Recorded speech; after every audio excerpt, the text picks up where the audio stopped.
Hi, everybody. Thank you, Mark, for those kind words. I won't talk long, and then we'll take questions.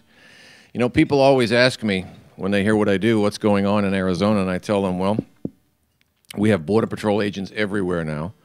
There are trucks, green and white trucks on every horizon, dust rising off the horizon. Everywhere you go, you're running into Border Patrol. But the cartels aren't particularly worried. They can still get in what they need to get in. You know, I was having lunch recently with a fairly senior Border Patrol guy, and he was saying, you know, we've finally got the ability to move the traffic. And he was boasting. He was fairly exultant about that. Mind you, he said nothing about stopping the traffic.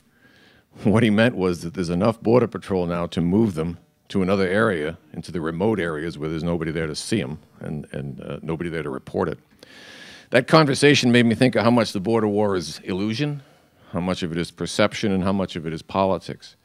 You probably remember Obama being in San Francisco at a DNC fundraiser in April, and he was making the point that we're all connected. You know, whether we came here on slave ships through Ellis Island or across the Rio Grande. And this didn't get a lot of play, at least that I saw, and I thought, really? This is the president, and he can't think of a single difference between coming legally through New York Harbor and jumping the river in Texas? In El Paso on May 10th, he was at it again. He was giving his immigration speech, and he was talking about how border security activists will never be satisfied until we get a moat with alligators in the moat. Well, there's two problems with that. First of all, the drug smugglers will shoot the alligators lickety-split. Secondly, we know that Obama's going to go nowhere near the moat or the alligators. He's going to stay in the most secure house in the land, talking down to folks who live on smuggling routes, who every day of their lives live with pistols on their hips, pistols on their pickup trucks, pistols by their nightstands, hoping against hope that they don't run into some methed up cross-border smuggler who thinks for whatever reason that you just called Border Patrol on him. A day or so after the alligator speech, and I can tell you how that was received in southern Arizona. It ticked people off in a big way. I got a call from a friend of mine, just spitting mad, and he kept saying over and over again, Obama's laughing at us. He's laughing at us. And this fellow's anger is justified. He lives along the Chiricahua smuggling corridor in southeast Arizona. If you know Arizona geography at all, southeast corner of the state, right into Mexico's little town of Douglas. You come north on Highway 80, and there's a mountain range on the New Mexico side, a mountain range on the Arizona side, and the corridor sort of runs between. It's very active. It's very dangerous as a smuggling corridor. It has been for years.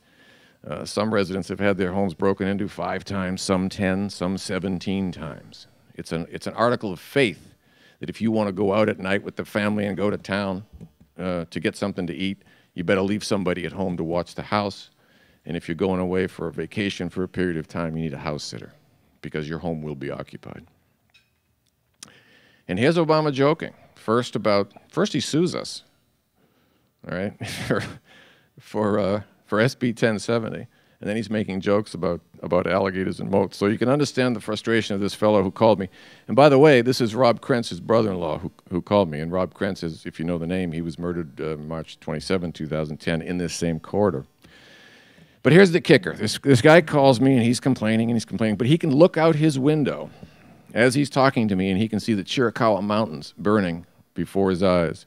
This is the largest wildfire ever recorded in the Chiricahuas. When I left Arizona, it was around 50,000 acres. I saw a crawl on Fox this morning, and I just caught the end of it, and it looked to me like it was 86,000, and it can't be that long, that much bigger in a week. But it's big. It's a huge fire. It started May 8th on a smuggler trail into Horseshoe Canyon, which goes up the Chiricahuas. Border Patrol was chasing 4 illegals into Horseshoe. They lost them. The illegals went to the high country. And it's still cold up there this time of year, so they set a fire, a warming fire or a cooking fire. There was a 50-mile-an-hour wind. We have unbelievable drought conditions, and off they go. On this same trail, the Horseshoe Canyon Trail, last year, we had a fire that cost $11 million to fight. It's not as big as this one, but it's a pretty big fire. Jerry Kammer and I, in fact, at the time that fire was burning, we were going along Geronimo Trail, which is a dirt road at the bottom of this smuggling corridor, and up to our left, up in the mountains, we could see the billows of smoke coming off the Chiricahuas. That was Horseshoe 1. The one burning now is Horseshoe 2. And the residents up there, one of them has written a letter to the president and is circulating a petition asking for some help, for some recognition of the problem that they have. I wanted to read you 3 paragraphs from that letter so you get a sense of frustration of what it's like to live in this area. Over the years, as our homes have been burgled or invaded, our fences, water lines, and windows repeatedly broken, our businesses driven toward bankruptcy, our natural surroundings desecrated by trash and fire, it has amazed us how little note is taken of these tragedies by our government and the press. Is it enough, now that we have suffered back-to-back fires that threaten to erase our very reasons for living here? What must we say or do to garner your attention and help? How is it that on the same day we took Osama bin Laden in Pakistan, we could not prevent illegals 50 miles within our borders, that's 50, from setting a fire along a known smuggling route in an extremely dry year? Why were federal agents not posted along this route in anticipation of a repeat of last year's calamity? Better still, why were the illegals not captured before they had traveled 50 miles north of the border? Or, in the eyes of our government, do we just reside in a sacrifice zone? And what she means by sacrifice zone is you close one area and say, well, this area is too hard, we'll just let them go through there. This fire is a huge event. It's a really huge event. The local media has covered it as a fire, extensively, which they should. They don't cover it as part of the border war. And the national media, for the most part, except for that crawl I saw on Fox this morning, I've seen nothing about it. You folks would all, if you follow, and I'm sure you do these events, you might know more than I do at this point about what the national media has done. But fires are a huge problem, and we're getting them now, and a lot of them are cartel fires. We had the Bull Fire over Easter. It started in northern Sonora. Blew across the line west of Nogales over Danny Bell's ranch, and some of you from CIS came out in January and you met Dan Bell. The word is on that fire that it was started by the cartels. What they're doing is they're going into ranches in northern Sonora and trying to buy the ranch. When the rancher says no, they just torch his pasture. There's a little incentive. And that fire got out of control and came north into Arizona. So as I'm listening to this fellow call me, go on about alligators and moats, it occurred to me how hard it is for people elsewhere, D.C., New York, Seattle, anywhere, to understand what it's like to get out of bed every day and have to fight to keep what you have. And that's what these people do.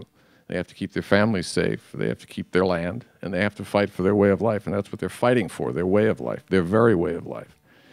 That's why blowback from borderland residents is so huge against Inspector Clouseau's claim, that's Janet Napolitano, that the border is as secure as it's ever been.